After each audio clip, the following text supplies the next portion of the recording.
Hi, everybody. How is everybody doing today? This is Wednesday, beautiful Wednesday, April 26th, I believe is today. I hope everything is well with you. Okay, welcome back to one of the Reactors channels.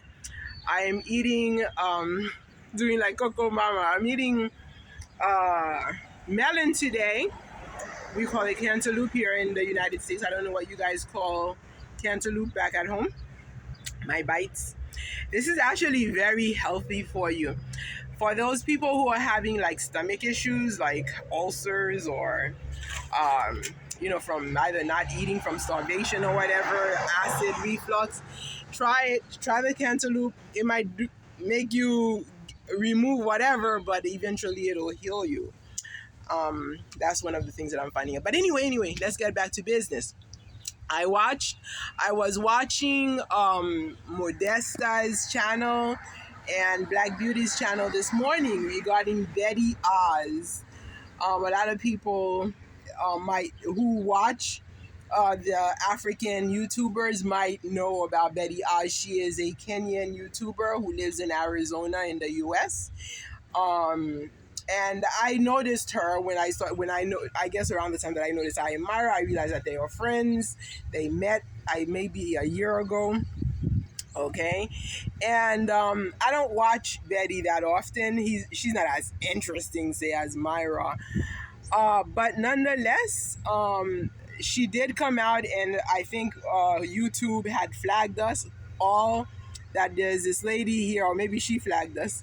I don't know, because her video came out, and I saw how she was one of the many people who came against reactors, and I thought about it. I'm like, I'm not gonna react on this one. But then the main reactors went ahead and reacted on her. And after watching Modesta's reaction, I thought, you know what? Let me say something. First of all, Modesta was very, very generous, very kind to Betty as she reacted, because she acknowledged the fact that she's a woman. She acknowledged the fact that, she's a single mom. So I really appreciate Modesta's reaction on Betty, because she tried to give Betty advice. When I saw Betty's video, and I think that was the last video I ever watched of Betty, actually, there were many reasons why I didn't follow up with her after she had put up that video that Modesta and Black Beauty used, as their rebuttal against what Betty had to say. That video, when I watched it, I was like, oh my God, I don't know, how do Nigerians say shower? I don't know if I'm saying it right, like a shower. How could you come out and talk about how and say so many times, oh, I was involved with a married man, and then your sister comes and takes that man from you? That was just so crazy. And I thought, you know what? This video, she's putting it out for views, just ignore it. But not only that, that wasn't the only reason why I ignored it, just because she was putting it out for views, because it was crazy funny. It's like, I'm like, no, I don't think she would actually be so shameless as to come out and talk about how she was with a married man. That's like calling herself, out as, a shower. So anyway, at the same time, her story is a story that many women who don't go out allowing themselves to be in these situations with a married man.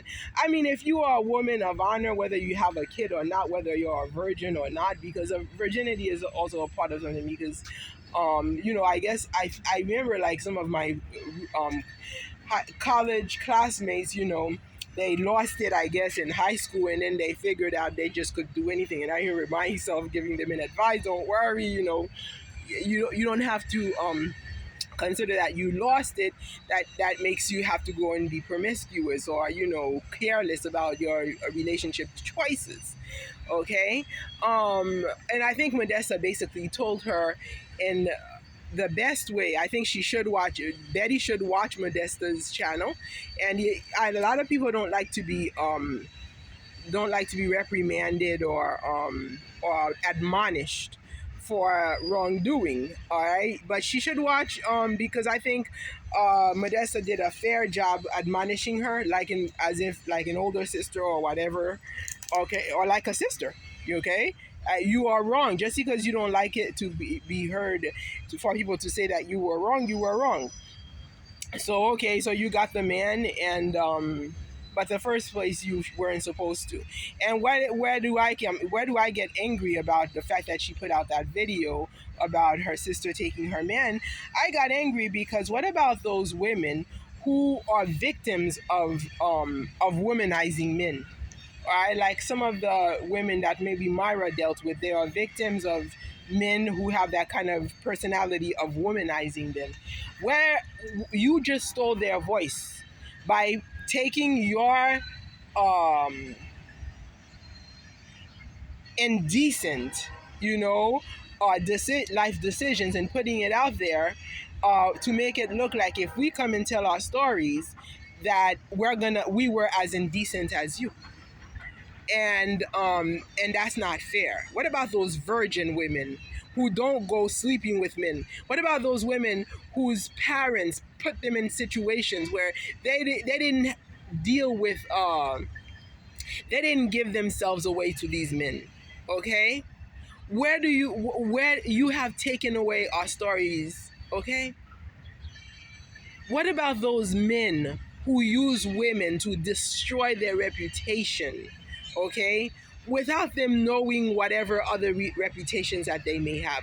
So this woman, what about women who are living in isolation and their isolation are used as social castigation by men, with men? Okay, so Betty destroyed their opportunity and their ability to talk when she came out with her story about how she stole a man who her sister stole from her. Okay?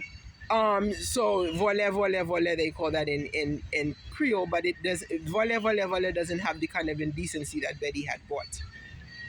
Okay, because that was shameful. So it's like I couldn't stand with her on that side. Like, she's a single mother. I'm not a single mother, but there are many things that Betty and I have in common. Okay, we're both single. Okay, and we're both older sisters. I'm an older person, and I had to deal a lot with being older, because I was accountable for everybody. I was taken from Haiti as the youngest, and I came into the United States as the oldest. So when I came into the United States at age 6, I was the oldest. So that was too much for me to take. All right, it wasn't like I saw a baby being born. I just came into a family where there was already a 4-year-old and a toddler. Okay, and I was the oldest. So I was being held accountable for these kids, and they turned out to never really be grateful for me or to acknowledge. I was never given the rights that were the privileges of an older person, whereas I was always given the accountability and the responsibility. And I ended up living a life as if, so when that happens, it's as if you become slave, because when the younger ones do something wrong, you get the blame. Okay? And when you don't have anybody to help you, and you have to be accountable for everybody's mistakes. All right, and then I find myself living their mistakes. It's like if they go out and be a shower, then I eat it, no matter what kind of purity that I have, I end up being being the scapegoat that they crucify as the Ashawa, while they live their lives with honor. Okay, my honor being taken away from me, not by action, okay, but by a system that they use of being older in the Haitian community. Okay, and yet when in Haitian communities, when you are older, they do give you a lot of honor and respect, but me, I didn't get that. Okay, so when I listened to Betty's story, it really got me upset, because even though I could relate to her as an older sister, okay, I couldn't relate to her as purposely or willfully going out with a married man, okay, for money. Okay, uh, a man who gives you money or whatever, or whatever, you liked him, he was taking care of you. Okay, I cannot relate to you in that manner. And I felt as if you were taking away my ability to speak in that manner. Okay, so I there was something that made me go out to you is because of my own horrible story. So when Modesta and I know also Black Beauty, they always say, do not speak your private things in out in public. And I could understand them if they have family, they have people that they can talk privately to. But not everybody in the world have people to talk to. Not everybody in the world were born being able to make friends. And it may not be a problem with their personality. If you cannot make friends, sometimes it is a problem with society not accepting you. For me, it was always a problem of colorism. Because you see, my first experience of colorism was at age 6 in Haiti, okay? When my mother first came to Haiti to visit me, she didn't even act as a mother, maybe my adopted parent, I don't know. But anyway, that's my business. So to go back, the ones who are like 7 and 8 years older than me, they came, they were the ones closest in age with me that lived in the house. They came toward me. I remember I was playing in the yard I was around 4 with a toddler and a girl, and they said, you're gonna go to America to take care of her because her skin color is lighter than you. I started a fight with the girl because at age 4 I couldn't understand anything except that I knew I had a servant who helped me, and that meant that I was gonna be a servant to a little girl, and that's what I was born for. And it was because of my color. That was my first memory of colorism. Okay, and I always couldn't understand why I never really had friends. That's why I always tried to be friendly to the one who was closest in my age, 7 years older, and my prompt separation at 6 years old caused me to be isolated. And of course, now the justification in the US for not making friends was because of a lack of being able to assimilate. I had, I guess, a social handicap of inability to assimilate from one culture to the other. I still refuse to be American. I still stand to be Haitian, and this is one of the things that I struggle. This is one of the things where colorism comes in, okay? Um, but anyway, that's another story. Let's go back to the ability to speak. So when I came here, I came degreed. I came to Florida. I already had my degree. My mother and siblings were here, okay, and I got a job. Okay, I became a young professional, and in the process, I wasn't coming home all the time because my job was actually sending. It was a government job. They were paying for my plane ticket. They introduced me to Florida, and this is why I'm still in Florida, because that job really welcomed me to Florida with plane tickets, beautiful hotels. I was working for the U.S. Census at the time, which is a seasonal job, before I became a teacher. Okay, and when I came, and what ended up happening, I don't know. My mother was assuming things like I wasn't calling home enough. That's why I'm like, maybe my mother died while I was in college, and somebody, and maybe a sister came and took over and was assuming her, because then cousins came, from her older sister's household, who that supposedly had passed away, that I didn't even know the visage of. So the behavior was strange about my, and it was obvious that I was going to work. So then there started to be like rumors that I was sleeping out when evidently I was going to work. And me, the pure person that I am, I never dated in Florida, never. Okay, they started women who were married 2-3 times for business, had the audacity to come and to try to put me down, either for not dating, or I'm dating secretly, or things like that. And I guess that was one of their ways of taking away my honor, as they silenced me with social exclusion. And they did that with marriage. They did it with men liking pregnant, jilted, women, who you some of them you didn't even know where the dad came from, where the father of the babies were. So women of dishonor, at least for the Haitian community, they were using that as if I'm so much baser than they, because they bring in men. Women who go out, you don't know where they get the men from. They keep bringing different men in the house. Okay, these were the women that they used to put me down, and marrying them with honor when I was able to overcome. And then to silence me, they used the Dominican El Dominicano, the Dominican lover man. Okay, that they asked me to assist so that I would think that I'm helping somebody, and then the next thing I knew, they had a pretended intent of relationship. And this is how they silenced me. This guy hanging up the phone on me started it, and then they contradicted everything that I said. Everything that I said, they contradicted. This guy doesn't like me, Mom. Oh no, he likes you. Mom, this guy just called me and told me that I give him force and energy. I sense that there's something behind it. Oh, no, look at that. Oh, and things like that. All along, this man is playing his little games with his beloved Dominican women. And this is what I'm talking about. When this person now in your spirit, when you become in complete isolation because you don't have even a mother, even a hot mother, to back you up, to talk to.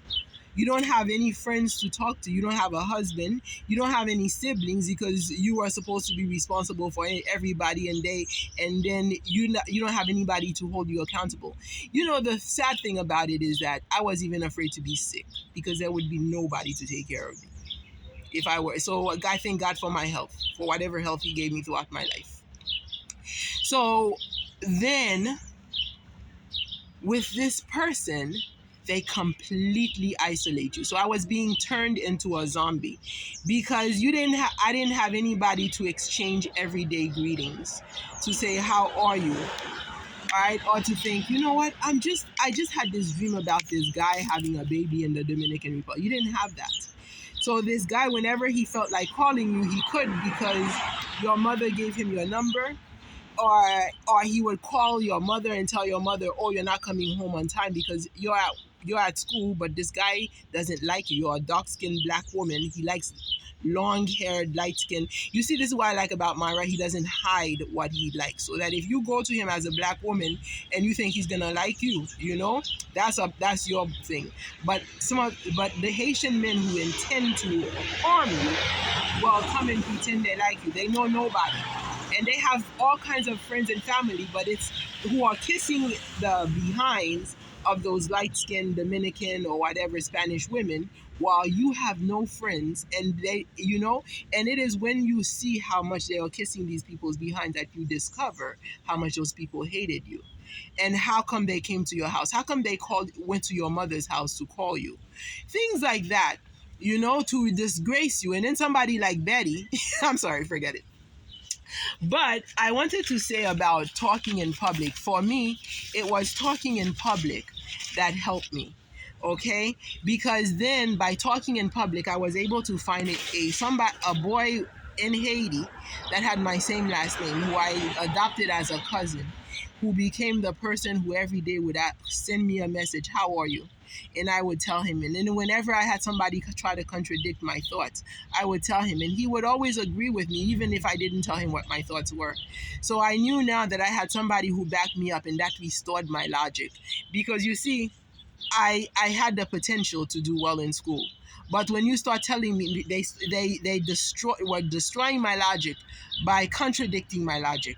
So that boy, after 10 years of living in isolation, being zombified by people who hated me because of my skin color, because of my hair, okay, the boy was able to free me from that prison. And because of the boy, I was able to go back to school.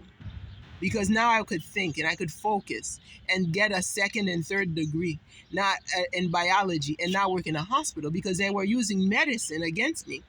They were using medicine in order to empower themselves as a superior in knowledge, and then that also gave them control over your body, as they can just castigate you with illnesses and whatever they say would be. But now, thank God, I work in a hospital and I am empowered because I spoke in public. For me, it was speaking in public through Facebook, doing public diary that saved me. So that helped.